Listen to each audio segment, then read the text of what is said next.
You know, we've got to stop meeting like this.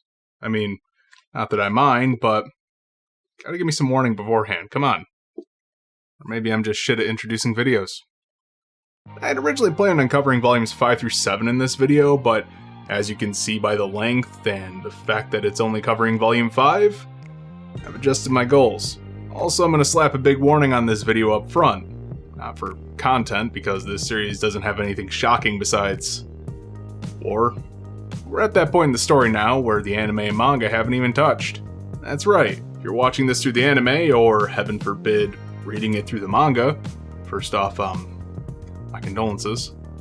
Yeah, the anime got further in 12 episodes than the manga has by like volume 13. That sucks. But this whole video and moving forward is going to be spoiler territory for everybody, except light novel readers.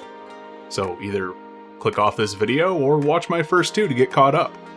You know, I guess this is also a pretty big step for an anime YouTuber like myself, where I can't directly compare the light novels now to the anime or movies. Because, they haven't been done yet. Yeah, I guess I'm just going to keep making this harder for myself, because it's not like I don't realize scrolling text on screen isn't the most interesting thing in the world. Great, does that mean I'm going to have to do more animation? I feel like I'm going to have to do more animation. Anyway, let's dive right on into the 5th volume of the Saga of Tanya the Evil. Starting where we left off with, Volume 5 picks up with Tanya on her way back to the home front because her unit's been reassigned for the umpteenth time since forming her conf group. I'm probably still mispronouncing that and both too stuck in my ways and too lazy to verify a correct pronunciation. Come at me. And you better get used to it too, because that word's going to be coming up a lot.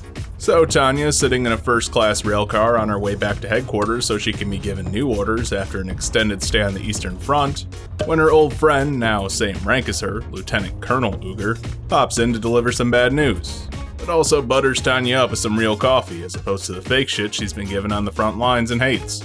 Oh yeah, I've been kinda glossing over this. Tanya has a massive coffee addiction because she can't drink alcohol.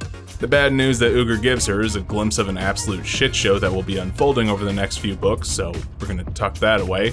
But for now, it's limited to Zetor wants to not expand the lines anymore, but General Rudersdorf, a character who's been in the story to this point, but honestly is essentially the other half of Zetor, and the two are running the war, but Zetor's been the one who's important, and still is. Rudersdorf has been prioritizing time in the offensive, where he recognizes that the Empire's been scraping the bottom of the barrel since the Rhine, and now they've practically scraped through the bottom. So he wants to wrap up the Eastern conflict as soon as possible with a big offensive. However, Zetor understands that they would need to prepare for such an offensive, so he wants to solidify the lines and wait for winter to be over to launch it. But while that gives the Empire time to prepare, it would also do the same for the Federation. Kind of a catch-22. The issue here is that both sides have risks and merits to their plans. A swift victory puts an end to the conflict while the enemy is still on the back foot, versus preparing for a larger offensive by getting your supplies in order. So whose plan wins out? They can't decide and are locked in debate with nothing getting done. So what this really tells the audience is the Empire's plan of action is no plan. But Tanya has some important information that would change the whole course of the Eastern Front, and she needs to deliver it to Zetor as soon as she gets back. So time to jump back a bit onto the Eastern Front when she discovered this intel. You see, the problem on the Eastern Front at the moment isn't so much the Federation, as they're poorly trained and lack air superiority. The Empire's mopping them up in battle, which leads to massive land gains when they advance, and in turn means a lot of pissed off civilians taking up arms to revolt against the Empire by attacking troops and destroying rail lines. So Tanya is putting down some insurgency in small towns with her super efficient comp group. But she's racking her brains out here to try and understand what the hell these people are even fighting for. Seeing as they're Federation citizens, they're obviously communists who are wholeheartedly devoted to their ideology. Their MPs interrogating the captured insurgents are saying as much. So Tanya just can't understand why these people are fighting. You see, since communism is such a shitty ideology that portrays itself as perfect, any dent in its veneer would mean people would see it for the flawed schlock it is. So Tanya's been recommending the Empire keep up its crushing defeat campaign, under the assumption that once people see the Communist Party failing, they'll abandon it. Essentially, they would be welcomed as liberators marching into Federation territory. But that's not happening. Instead, they're meeting more and more diehard communists who keep resisting them every step of the way. What the hell? But when Tanya is bitching about this in front of Visha, she asks if she can see the reports and lets out a sigh. She hands Tanya a note she wrote herself when she was questioning the soldiers she captured before the MPs got to them and started interrogating them as communists. Tanya's shocked to learn that these soldiers aren't all brainwashed communists, but are normal people who don't support the party. Yeah, apparently the MPs trained in the Federation language can't understand sarcasm. So she grabs Weiss and Visha to translate and rushes off to interrogate some of the new captives. Why grab Weiss? Because remember, this is the point in the story where the author's focusing on Tanya being a little girl and having her remind everybody around her that she's not intimidating. The question plaguing everyone here is, what are they fighting for? The answer isn't communism, but plain old nationalism. They don't want the Empire laying claim to their lands, which means Tanya's entire base assumptions here are wrong. She was fighting nationalism as though it were communism, and using this whole crushing defeat strategy against nationalism just breeds insurgency like they're currently dealing with. So beating herself up, Tanya's relieved to get her orders to return so she can rectify her mistake to Zetor in person. Hence how we got on the train and why Tanya's first stop is to see Zetor as soon as she's home. He doesn't understand why Tanya wants to change tactics, because in Total War, the idea she planted herself in his head back in Volume 1, body count is key. Exhaust their resources by killing more of them so that they can't possibly resist. But Tanya is keen to bury the lead here, by dancing around the point that her interrogations have led her to the conclusion that these insurgents aren't Federation soldiers but are ones against being ruled over. In essence, the Empire is a united force, but the Federation isn't, and the big problem is they assumed they were. If they can sway the people to their side, they'll reduce the threat on their rear as the army advances into enemy territory. She points out that the MPs doing the interrogating may understand the language, but lack the nuance to understand sarcasm in the more localized dialects. But most importantly, they need to stop killing as many Federation soldiers as they can and start looking for de-escalation avenues with the populace. Not the communist regime there. This is where the two confirm that the Empire actually has no desire to annex the land that they're capturing. So they need to reevaluate their strategy by learning the people's slang rather than the official language, while also not killing the populace might make them think that the Empire isn't so bad. So Zetor, finally understanding their mistake, decides to go look into this for himself, pulling Lurgan along for the ride. Meanwhile, let's jump on over to the Commonwealth, where General Habergram, the head of their intelligence agency, is trying to piece together what the hell to do since he's still dealing with the possibility of a leak due to Tanya's inordinate luck. But it's also revealed that the Commonwealth has their own inside track by having cracked the Empire's code. Jump into him being called into a cabinet meeting with their new Prime Minister, Cherbull, who is totally not Winston Churchill by a different name. So there's a discussion about what to do because the Air Force and Navy don't want to work together because they're defending the home front, while the other doesn't want to risk their ships for an operation, so Cherbull makes them work together by hatching a plan to send supplies and troops to the Federation. This creates a united force against the Empire, or so they hope with some nice propaganda opportunities. And to do this, they enlist the biggest, fastest ship they have to carry the Unified States Volunteer Battalion, as well as a battalion of Marine mages over to the Federation for some jolly cooperation. Jumping on over to Loria, who is the mastermind behind this whole situation, where he's offering prisoners and intel for support from the Commonwealth. It's here that we learn that he's freeing some mages, while also trying to soften the Communist Party's image to the visitors they're having. If Loria's good at anything, it's propaganda. So he's waging an information and propaganda war against the Empire through the Commonwealth. And to do this, they need some bright, optimistic, true communist believers, of course. Back to Tanya. You may remember how I mentioned that all the prep that she got for her conf group was completely pointless in the last video? After the brief bit that we got in the first chapter, those troops and equipment are taken away from her. Rudersdorf assigns her, putting her in charge of the 203rd again, to join the Maritime Patrol Line in the Northern Seas. So she and her battalion are up there with the idea that they're looking for a ship heading to the Federation from the Commonwealth through Empire-controlled waters, because the submarines can't catch it. Oh, also their torpedoes suck ass. We learned a lot about that in this chapter. In case you didn't quite put these together, this is the ship that Cherbull wanted sent out and is packed full of mages. Tanya's unit finds it after being exhausted because holy shit they've been looking for hours, and against her better judgment decides to hit it hard in the rear to cripple the ship. But this is when they made a big mistake. Tanya tells her troops to attack, but ends up having massive issues due to their exhaustion, because she overestimated just how capable her troops were. all while fresh enemy mage battalions are popping out of the ship and ready to tear through her battalion. This is such a failure that Tanya has to retreat after losing a whole company of mages. When they get back, Tanya kicks herself harder than she ever has, because she knew she shouldn't have engaged, but was getting cocky. This is the one time Tanya has lost any of her battalion in combat, and coming off the heels of feeling like she fucked up in her understanding of the Federation insurgents, it's hit her pretty hard. It also tries to play this up as a really emotional scene, but I'm sorry, I don't know who these people are. None of them were actually named people. So after holding a quick military funeral for her fallen comrades, she gets some fresh intel where the ship is docked off the Federation coast. Loading up the rest of her battalion in the submarine, they pop out and bomb the hell out of the ship, and take out a number of enemy mages while they're at it too. Why not? Tanya meets Mary again. This time Mary's gunning for her hard, but Tanya has the Type 95 up and running at this point, and blasts her into the sea without much trouble. However, she still actually failed to kill her, this time. Again. Having successfully damaged the ship, she gets to claim victory. But from the Commonwealth and Federation perspective, they still won too because they got the ship there, as well as some troops.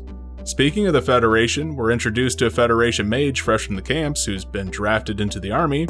He's Colonel Mikkel and was tasked by the Federation to protect that ship when it arrived, but failed pretty hard. Drake, who's back in charge of the Commonwealth and Unified States mages, sticks up for him because he did his best, and that actually made the Federation not brand him a complete failure, so he saved his life. They form a bromance, and it turns out Mikkel speaks English, but they have to keep this a secret from the political officers in the Federation. Mikkel's kinda superfluous as a character, but I don't know. Something about him and Drake have a good chemistry, and I like him better than Mary. Hey, speaking of Mary, she's there too, and she gets close with the political officer, venting some of her frustrations that the Alliance is the country that caused this whole war in the first place. But the good communist propaganda spewing tool named Tanenchka tells Mary that it's the Empire's fault for actually invading them. Good old validation. Also, Drake doesn't trust Tanenchka at all, because he sees right through her, and actually kinda hates that Mary likes her. Yeah, in case you didn't notice, this is the point in the story where Mary's just kind of a petulant child who's a pain in the ass to everybody involved. Good for her. So they all made it to the Federation, got patched up, and this forms the basis of the multinational unit that appeared in the movie, where the Alliance, Commonwealth, and Federation units all work together. And this unit's just a complete shit show, because they're going through 4 command structures where the communist government has the final say. That's great. Back to Tanya, she's once again on the Eastern Front, and has been assigned new units to reform the Salamander Conf Group. This time with actual names and personalities, because the author forgot to do that for the last bunch. So we're introduced to her artillery commander, Captain Maybert, who's basically an artillery otaku who just wants to blow shit up. Tanya doesn't have much faith in him until she drills him on how he needs to learn to conserve ammo, but once he's got that down, she understands that he knows his stuff when it comes to artillery. Next we have Captain Thon in charge of the infantry with his second in command, Tospin. These two are written off as absolute bumbling idiots who can't do anything right. Thon thinks he knows better than Tanya despite being 2 ranks below her, and not in charge of the entire group. Don't get too attached. He runs off into battle without orders for some recon, and is never heard from again, because he missed the part of the meeting where that would be right where the artillery was firing. So everybody just kind of assumes he's dead and moves on without him. So the real person of note here is Tospin, who worshipped Thon's leadership, and has to be trained from the ground up by Tanya until he's eventually off her shit list. Next up we have Captain Arens, in charge of the armored troops that she's been given, and he's the only one Tanya respects because he's actually a veteran on the Eastern Front who knows what he's doing. So good for him. Lastly, since the 203rd lost a company, they were given a replacement under the leadership of First Lieutenant Woostman, and are all completely green and take Tanya multiple books to train up to the point that she's comfortable actually deploying them. Fucking waste of time. So that's the new, or better to say, real conf group. I guess ones we'll be with for the foreseeable future. Tanya gets to test their abilities when they're attacked by 2 battalions of infantry while defending a town on the Eastern Front. Get used to that. Thon is MIA, Tospin's given temporary command while Grants and Woostman watch over him. Maybert gets some experience using ammo outside of the Rhine. Arens validates Tanya's initial appraisal of him, and Weiss spots for Maybert, so they build some nice teamwork between the units. As they celebrate their victory, Tanya steps outside to see it's snowing already, and that means winter is coming, which is just the absolute worst case scenario for her. Over to the general staff, they get word that winter is indeed settling in the east, and they're caught off guard about that for some reason, meaning they're forced to go with Zetor's plan since a major offensive in the winter is impossible. However, Zetor has been workshopping a plan after his meeting with Tanya, to at least make the prep for the spring offensive go more smoothly. This cuts to Zetor making a public radio broadcast to the entire world, where he and a bunch of representatives from the various ethnic groups in the Federation have gathered to announce the formation of the Council for Self-Governance. The Empire formally declares that it has no intent to annex the territory it's taking from the Federation, and instead is going to support these groups as independent nations. They're officially positioning themselves as liberators. This flies in the face of the Communist Party's plans, as the Empire has always been understood to be inept at politics, and war being an extension of politics is their first and only tool. But here they are, making a clear political move without violence to give themselves some measure of moral righteousness on the grand political stage. And that's going to be a wrap on the plot for Volume 5, and as I mentioned in my previous video on this franchise, there was a lot pulled from this volume to make the movie a more engaging cinematic experience. That doesn't mean this volume was gutted though, as we saw a lot of the key plot concepts were essentially untouched. Well, aside from moving the multinational unit up a volume, but whatever. Oh, and hey, looks like it's about time for me to stop comparing this to the anime and talk about the story on its own merits. Hooray. And that's unfortunate because this marks a clear shift in the quality of writing until this point. One that's not necessarily explicit, but certainly felt. And not in a good way. The serialized nature of the original story, as well as the lack of impetus, shows its ugly head here. And this point's as good as any to kick off my criticisms of the series thus far. Looking back on the first volume, a lot happens in just that book. Tanya's introduced, her backstory, how she enlisted as a mage, how she distinguished herself in the first place, introducing her foil for the next few volumes, her time on the Rhine, her time at the War College, meeting and mingling with Zetor, building that connection there, and finally creating the 203rd. Holy shit, a lot happened in that book. And yeah, I get it. These are foundational elements, and it's the first volume. It needs to introduce these. So before you go ahead and start writing your comments, I am acknowledging that. But the first 3 volumes are about that packed with heavy story beats. And that gives a clear path forward for the plot to follow. Tanya fights a war, she accomplishes her goals, and we see clear results from that. And I will admit, Tanya is kind of thrown around to various fronts and objectives in these volumes. And that is a detriment. But it's at least building towards something. However, this volume feels like the point in the story where the author realizes they're running low on ideas, so they feel the need to pad them out as much as possible so that they can stretch it out for as long as they can. Rather than major events happening multiple times a book, we're lucky to maybe get one. Of the things I've talked about in the 5th volume, the major story beats are Tanya realizing her mistake with the Federation, fighting Mary in the Northern Sea, which led to a death of a quarter of her unit, and then getting sent back to the Eastern Front with a new conf group. Those are the 3 plot beats in this 300-page book. That's some shitty mileage. I've ragged on the Saga of Tanya the Evil and, hell, in retrospect, a lot of isekais for their serialized nature, at least in their origins. And I feel like I should talk about why that's biting this series in the ass, at least at the moment. And let me just clear the air on this right now. Serialized fiction isn't inherently flawed. When a series is published in almost daily installments fueled heavily by community feedback, it breeds this sort of whimsical approach to telling the story where plots and characters are picked up without much foreshadowing, and discarded almost as easily when the author or community lose interest. This is of course a great environment to workshop a story premise, find out what people like and develop those plots more, but in its raw form it leads to meandering pace without much focus. Or, a worst case scenario, a kudzu plot. It's the job of an editor to sort out what goes nowhere and what should be developed further to progress the story. Not just find the grammatical mistakes, but help channel a writer's creative energy to complete a work. But this runs into a problem when the ending may only be somewhat defined. As in, like, you've got the first arc for a long-running story developed and the second is kinda understood, but after that it's sort of find the story in the process. And that's where this series is heading. I'm sure you're asking, how do I know that? Not only have I read up to the current English volume for this one, but the afterwards are a nice snapshot of the author's mindset after completing a volume. And I highly recommend people read them, they're only a page or 2. Gives you good insight into what the author's going through. But with the slowdown of impactful story beats and delving needlessly into motivations of characters who serve no purpose besides to pad the word count, it gets to the point that I'm wondering what the fuck actually matters here. Deciphering the dead ends and characters who serve a singular purpose and didn't really need an introduction versus those that are important, or at least seemingly important, compared to the plot threads that ultimately go nowhere. For example, Tanya's initial conf group she was given was built up at the end of the 4th volume, with her investing time, resources, and effort into getting them the right equipment and commanding officers. This group is presented as a well-oiled machine in the first chapter of Volume 5, but they're discarded by the end of that chapter. Why? What purpose does that serve besides confusing the audience, since these nameless bodies are replaced with an actual cast later on, and the group even keeps the same name? A proper editor would have looked up the notes for the upcoming volumes, or, in this case, the web novel rough draft, told the author, hey, these don't flow well. How about in Volume 4 when Tanya's fighting Marion Drake's battalion? She loses a quarter of her troops due to anti-air fire during the rescue, and she petitions for replacements but is denied due to staffing, all the while working as an inspector to research the conf group and tactics she's developing.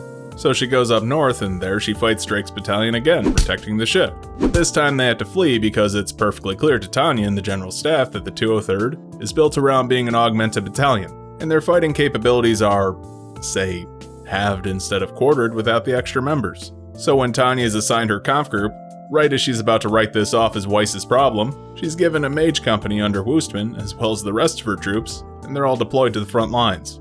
That avoids the whole this happened but not really, but okay now for realsies that we ended up getting. That allows Tanya to work out the kinks of her conf group with her new troops, instead of her just knowing how artillery, infantry, and armored units are meant to be used. Granted, she was in the War College, I understand that, but theory is different than practice, especially with how much the war has changed. As a bonus, it would also build up these characters and Tanya as a leader, and ultimately, it wouldn't even impact the larger picture. And this leads to the lack of stakes or impetus in this volume. What carries the story forward here? Well, not much, because the story peters out into a plateau of escalation at this point.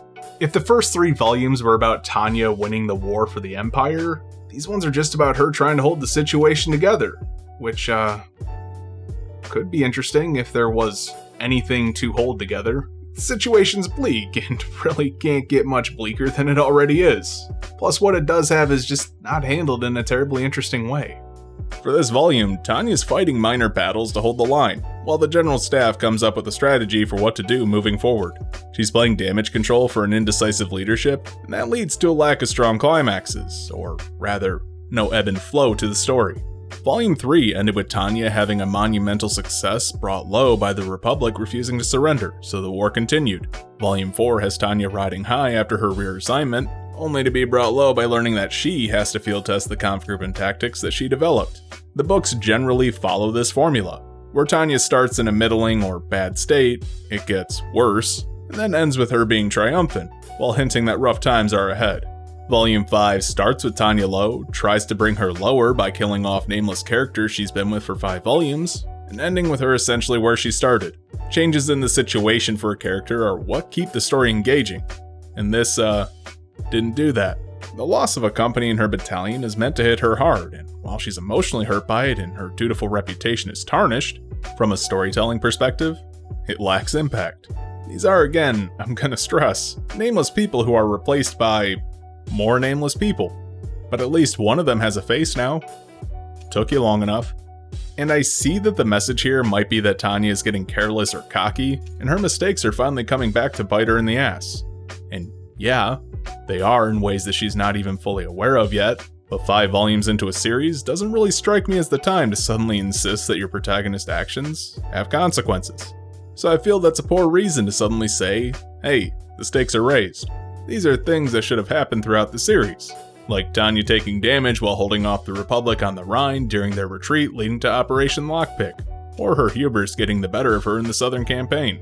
Now, it just has Tanya starting off in a pretty shitty situation and coasting on that feeling. Essentially, there's no uptick in mood or positivity to make the dire situations feel like they're getting any worse. We're just left with Tanya telling us the situation's getting worse, and it will get more worse as soon as winter comes. When the climax of your volume is it starts snowing, you've probably made a mistake somewhere along the story writing process.